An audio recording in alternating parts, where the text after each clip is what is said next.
नमस्कार मु प्रभंजन त्रिपाठी आपण मैंने देखुं हालचाल 66 ये देखु नवरंगपुर ब्लॉक रो अग्निपुर पंचायत बेहरागुड़े लोके पानीर अभाव पाई आज हड़ताल कर रास्ता रोक करथिले।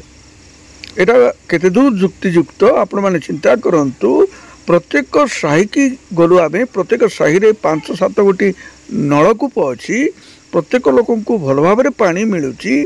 एठी एई जाइथिले विभागीय एई जाइथिले इंजीनियर जाइथिले सरपंच भी जाइथिले। देखंतु लोके पार्टी तुंड करी एमती गहली करछन्ति जे विश्वास करी हबो नाही। किंतु प्रकृत रे अग्निपुर सरपंच दिवाकर पुजारी से निजे एई गहली भितर को पसी ए लोक मानकर आज कार्यक्रम करिसन्ति। आसंतु देखिबा।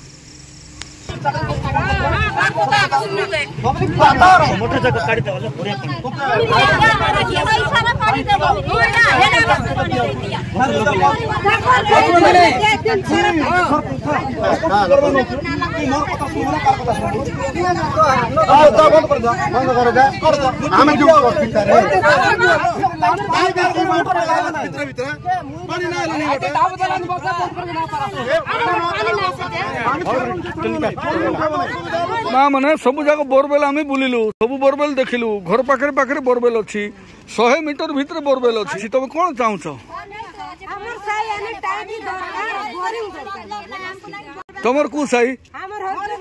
हरजन साहेब जाइलु पानी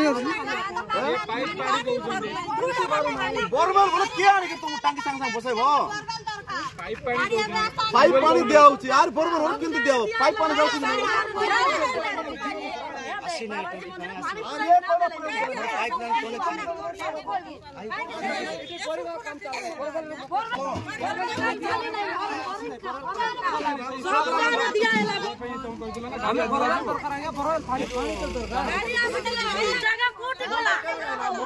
ये देखंतु परित्यक्त अवस्था पड़ रही ये जो टांकी की वर्तमान यही जाइछन्ति से परिदर्शन करुछन्ति।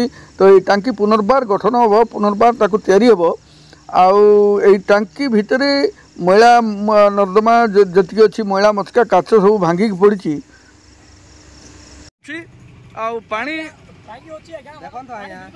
एबे आसीबो बोरवेल हेले तो आसीबो नुआ बोरवेल हबो आमे धन्यवाद शुणु आमे धन्यवाद दबा अग्निपुर सरपंच दिवाकर पुजारी को जे से आज जो प्रकार कार्यक्रम करछन्ती आउ निजे एई अछन्ती से भी आसिक जगी की अपेक्षा कर धन्यवाद देवु। आमे सरपंच बाबू को आम धन्यवाद देवु जे निश्चित भाव में ये गोटे बड़ धरण काम पदक्षेप नहीं निजे ही मापुचंती केते पानी अच्छी कौन गहिरा देखुं से अल्प समय मध्य निश्चित भाव में पानी मिल जाव।